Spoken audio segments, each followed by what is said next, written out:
Here we are today, a little educational video on shortening a PTO shaft to suit one of our machines. So here we have the PTO shaft for this machine.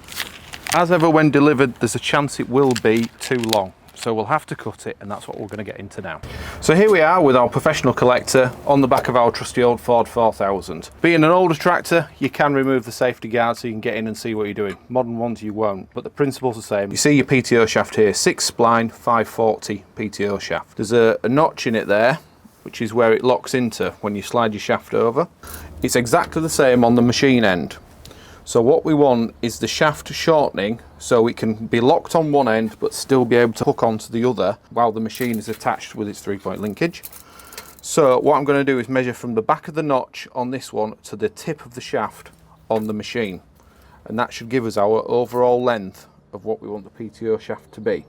We need to make sure the machine is on the link arms of the tractor and generally set at the shortest point the shaft will be in the lift arm movement of the tractor. So having got our measurements of 67 centimetres, that's the overall length we want the PTO shaft to be.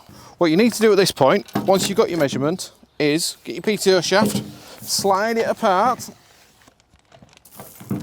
and you'll see there you've got an inner and an outer of matching shapes that only go together one way when you come to reassemble it.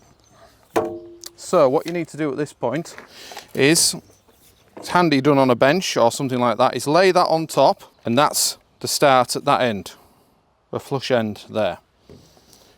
Get your other shaft and do the same at that end so you've got the overlap, because when you shorten the shaft you've got to take the same amount off each shaft. What we need to do is we need to cut the plastic at the back of this collar. So that one wants cutting there and this one wants cutting here, and that's just the plastic. We cut the plastic off, and like you see on the end there, we need to leave a stick out of roughly 25mm or an inch in old money of shaft beyond the plastic.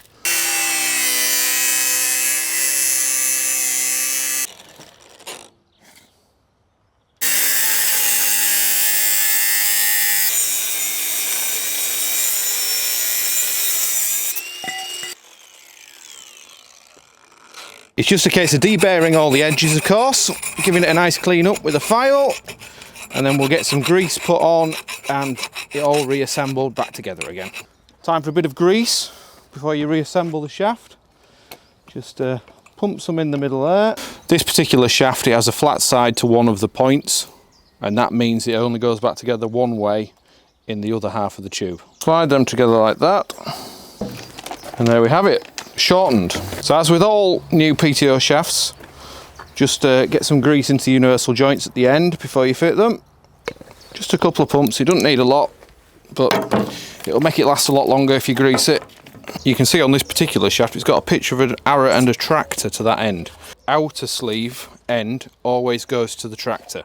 Machine one on first, so pull the collar back and push at the same time to slide it on.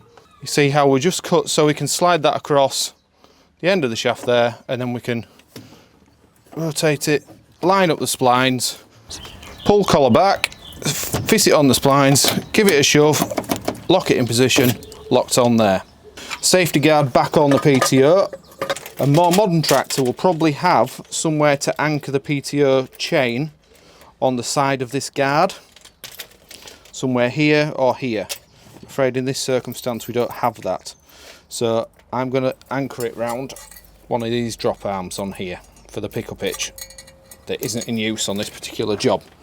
So anchor that so your safety guard isn't turning round, and same again on the back here.